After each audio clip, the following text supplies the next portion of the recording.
Streets that haven't echoed with footsteps for 2,000 years suddenly pulse with life again. Faces lost to time stare back at us with startling clarity. This is not magic. This is not fantasy. This is ancient Rome, resurrected through the extraordinary power of artificial intelligence, showing us what cameras could never capture and what our ancestors saw with their own eyes. For centuries, we have walked among ruins, running our fingers along broken columns, trying to imagine the glory that once was. We have studied faded frescoes, deciphered ancient texts, and measured foundation stones, attempting to piece together a world that crumbled into dust.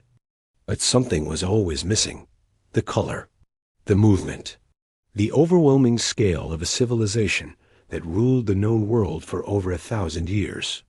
Traditional archaeology gave us fragments. Art gave us interpretations. But artificial intelligence is giving us something else entirely: a window through time itself. A journey begins not with grand monuments, but with the smallest details that make a city breathe. AI reconstruction doesn't simply rebuild walls and roofs. It analyzes thousands of historical sources simultaneously, cross-referencing archaeological evidence, ancient writings, surviving artwork, and modern architectural principles to recreate what stood in the exact spot where tourists now photograph ruins. When you see the Roman Forum through AI-enhanced visualization, you're not looking at an artist's guess.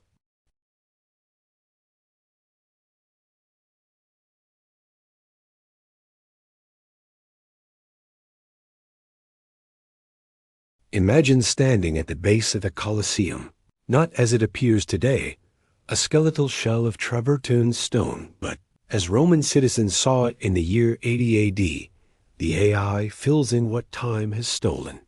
The outer walls rise complete, all 4 stories gleaming in the Mediterranean sun, each arch perfectly intact.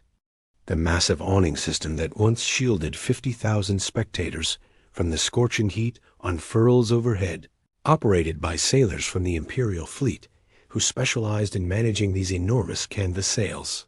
The painted statues that adorned every level blaze with color gold, crimson, azure blue.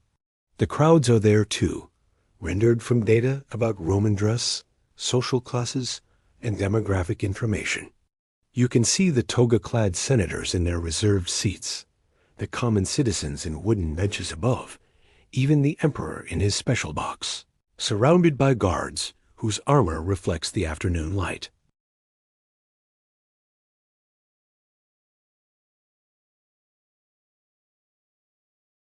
Beneath the imperial forums and triumphal arches, AI mapping has reconstructed the ancient drainage systems. The Cloaca Maxima sewer that still functions after 27 centuries.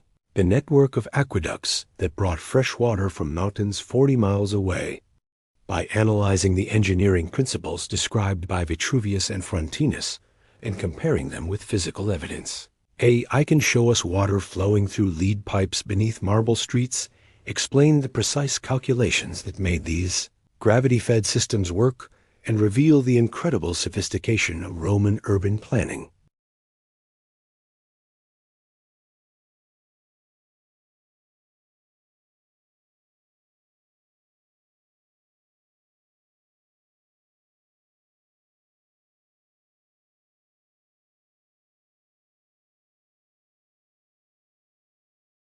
The bronze tiles that once covered the dome, melted down centuries ago to make cannons and papal decorations, return in digital recreation.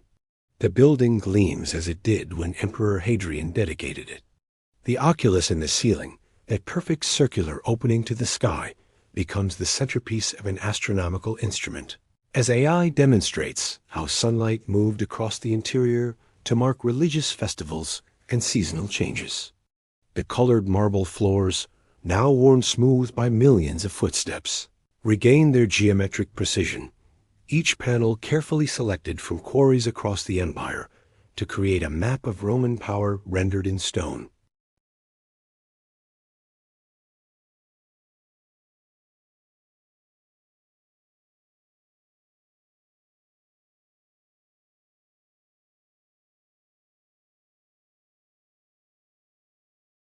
These weren't the romantic villas we see in movies.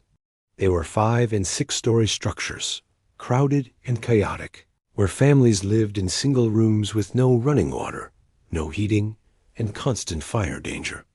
By analyzing building codes mentioned in legal texts, excavated foundations, and surviving examples in Ostia Antica, AI recreates these vertical slums in uncomfortable detail. You can see laundry hanging between buildings, smoke from cooking fires drifting from windows. The ground floor shop's tabernae, where bakers, fullers, and wine cellars conducted business beneath the feet of sleeping residents. The Forum Romanum, that jumbled field of broken columns that confuses modern visitors, transforms into comprehensible magnificence. AI reconstruction doesn't show it in one frozen moment, but allows us to move through time, watching it evolve across centuries. The simple marketplace of the early republic gives way to the political center of an expanding empire. Temples rise and fall. The Basilica Julia, where civil courts heard cases, appears complete with its double colonnade and marble floors, filled with lawyers, litigants, and curious citizens. The rostra the speaker's platform stands, decorated with the bronze prows of ships captured at the Battle of Actium, from which Cicero delivered his thundering orations, and Mark Antony read Caesar's will to the volatile crowd. What makes AI reconstruction revolutionary isn't just visual accuracy. It's the ability to simulate movement, population, and daily activity based on historical data. When you see the Circus Maximus recreated, you're not looking at an empty stadium. AI populates it with the 250,000 spectators it could hold, arranging them by social class according to archaeological evidence and ancient accounts. The chariots race around the spine of the central barrier at speeds calculated from known track dimensions and horse capabilities. The colors of the racing factions, the blues, greens, whites, and reds flash past, based on descriptions in contemporary sources. The noise level, the movement of the crowd, even the dust kicked up by hooves, all emerge from computational analysis of how such an event would actually function. The imperial palaces on the Palatine Hill reveal secrets that stones alone could never tell. The House of Augustus, preserved beneath later construction, returns to life through AI enhancement of faded frescoes and archaeological floor plans. But it's not just reconstruction, it's resurrection of daily ritual. The AI shows morning salutatio, when clients would crowd into the atrium seeking favors from their patron. It demonstrates how curtains and furniture would have been arranged, based on descriptions in letters and literature. It even recreates lighting conditions, showing how oil lamps and torches would have illuminated these spaces after dark, casting dancing shadows on painted walls. Perhaps most remarkably, AI facial reconstruction is bringing individual Romans back from death. Not imaginary faces, but reconstructions based on skeletal remains, using forensic techniques combined with machine learning trained on thousands of human faces. The young woman from Herculaneum, killed by the volcanic heat of Vesuvius, looks at us again with eyes rendered from her skull's bone structure. The elderly senator from a tomb on the Via Appia regains the weathered dignity his funerary portrait only suggested. These aren't generic ancient people. They're specific individuals, recreated with scientific precision, their ages, health conditions, and even facial expressions suggested by the bones themselves. The technology reveals something else we've never fully grasped: the overwhelming sensory reality of ancient Rome. By analyzing references to colors in literature, trace pigments on statues, and preserved examples from sites like Pompeii, AI shows us that classical Rome wasn't the white marble museum we imagine. It was an explosion of color that would shock modern eyes. Temples weren't austere stone. They were painted in brilliant reds, blues, and golds. Statues weren't noble white marble. They had realistic skin tones, colored eyes, gilded hair, and painted clothing. Even the Colosseum's interior was decorated with colorful awnings and painted architectural details. The sounds emerged too. AI audio reconstruction, Based on acoustic analysis of surviving structures and descriptions of Roman life, recreates the overwhelming noise of the ancient city. The hammer of metalworkers in their shops, the shouts of street vendors advertising their wares, the rumble of iron-wheeled carts on stone pavement limited to nighttime hours by traffic laws, making sleep difficult for anyone near major roads, the chanting of priests in temples, the roar of crowds at gladiatorial games, the splash of fountains in every neighborhood, fed by those magnificent aqueducts, providing Rome with more fresh water per capita than most modern cities. But AI reconstruction also reveals something darker and more honest. It shows us the Rome that propaganda tried to hide.